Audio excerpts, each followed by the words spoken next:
અત્યારે મહત્વના સમાચાર પ્રાપ્ત થઈ રહ્યા છે। બનાસકાંઠા જિલ્લાના થરાદથી થરાદ ખાતે શાંતિપૂર્ણ માહોલમાં મોહરમ તાજિયાનો જુલુસ નીકાળવામાં આવ્યા હતા। બનાસકાંઠા જિલ્લાના થરાદ ખાતે દર વર્ષની જેમ આ વર્ષે પણ તારીખ 17/7/2024ના રોજ મુસ્લિમ બિરાદરો દ્વારા મોહરમ તાજિયાની ધામધૂમથી ઉજવણી કરવામાં આવી હતી અને આ મોહરમ તાજિયાનું જુલુસ થરાદ મુસ્લિમ સમાજના પ્રમુખ શ્રી હાજીભાઈ પઠાણની નિગરાણી હેઠળ નીકાળવામાં આવ્યો હતો અને આ મોહરમ તાજિયામાં ઢોલ નગારા અને તલવાર ખંજર અને જંજીર વડે લોકોએ યા હુસેનના નારા પણ લગાવવામાં આવ્યા હતા અને આ મોહરમ તાજિયા પર્વ નિમિત્તે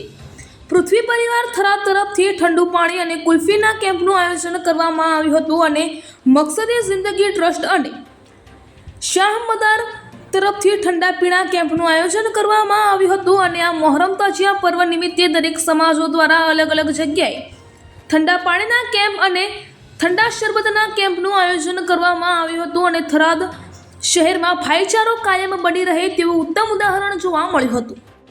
અને જેમાં ઉપસ્થિત ગુલાબભાઈ ચૌહાણ, કાસમભાઈ પરમાર, હાજીભાઈ શેખ, ઇકબાલભાઈ કાજી, બરકતભાઈ રાવમાં, મહેબૂદભાઈ બેલીમ, મુન્નાભાઈ રાવમાં, અબ્દુલભાઈ શેખ સહિત મુસ્લિમ સમાજના અગ્રણીઓ ઉપસ્થિત રહી જુલુસને શાંતિપૂર્વક પસાર કરવામાં આવ્યું હતું અને જેમાં હિન્દુ સમાજના અગ્રણીઓ ડીડી રાજપૂત, શૈલેષભાઈ પટેલ, આંબાભાઈ સોલંકી, પથુભાઈ રાજપૂત,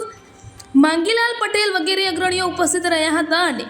આ મોહરમ તાજિયા જુલુસમાં પધારેલ મહેમાનોની બેઠક વ્યવસ્થા કાજીઓની કોઠડી ખાતે રાખવામાં આવી હતી અને આ મોહરમ તાજિયા પર્વ નિમિત્તે થરાદ પીઆઈ રાઠવા સાહેબ અને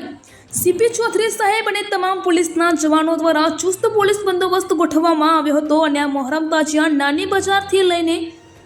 કાજીવાસ, જૂની ગંજ બજાર, લક્ષ્મી માતાજીના મંદિર પાસેથી થઈને મેઇન બજાર, હનુમાન ગોળાઈ અને બસ સ્ટેશન પાસે થઈને આ મોહરમ તાજિયાને સુથારિયા કુવામાં ઠંડા કરવામાં આવ્યા હતા। રિપોર્ટર ચક્ષ ગુજરાત ન્યૂઝની સાથે કયુમભાઈ ચૌહાણ, થરાદ લાખણી, બ્યુરો ચીફ, બનાસકાંઠા। મોહરમના પવિત્ર દિવસે તાજિયા કાઢવામાં આવ્યા।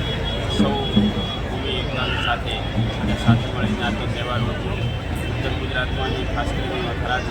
દર વર્ષની જેમ આજે પણ બધાએ હિન્દુ મુસ્લિમ સાથે મળીને આ તહેવાર ઉજવે છે। દર વર્ષની જેમ આનંદ ઉત્સાહભેર આ ભૂમિ એકતાનો દાખલો આપ્યો છે। દર વર્ષની જેમ આજે પણ સૌ સાથે મળી અને પૂજ્ય છે એ બદલ બધાને પણ ધન્યવાદ આપું છું અને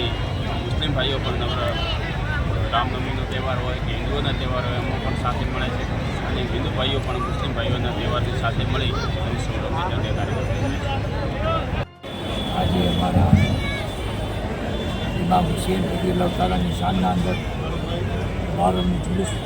થરાદ ખાતે નીકળાયું। આવતીકાલે રાત્રે 9:30 વાગે મોહરમ ગરબો વિસ્તારથી કાજીવાસ થઈ અને ગરબાથી બુજીવાસમાંથી અને ઉમરસાદ ચોકે રાત્રે કયામ કર્યો જુલુસને। આજે 2 વાગે ત્યાંથી ઉપડી અને કાજીવાસ થઈ જૂનાગઢ બજારથી બિરલ માર્કેટ પાસે આવી અને આ જુલુસને ફેરવામાં આવ્યો ત્યારે અને આ જુલુસ જે છે મોહરમનું એ અમારા બહુ મોટો પર્વ છે। આ મોહરમ એટલે અમારો કુરબાનીવાળો મહિનો છે। આના અંદર અમારા ઇમામ હુસેન સાહેબે અને એમના ઘરવાળાએ બહુ મોટી કુરબાની આપી। એમની યાદના અંદર આ હર સાલ મુસલમાન એને મનાવે છે અને થરાદ ખાતે પણ પરંપરાગત અમારા ઘેટિયા વર્ષોથી ચાલે છે અને વર્ષોથી પરંપરાગત ચાલે છે અને કોમી એકતા અને ભાઈચારાના સાથે દરેક પ્રસંગો અમારા થરાદમાં ઉજવવામાં આવે છે।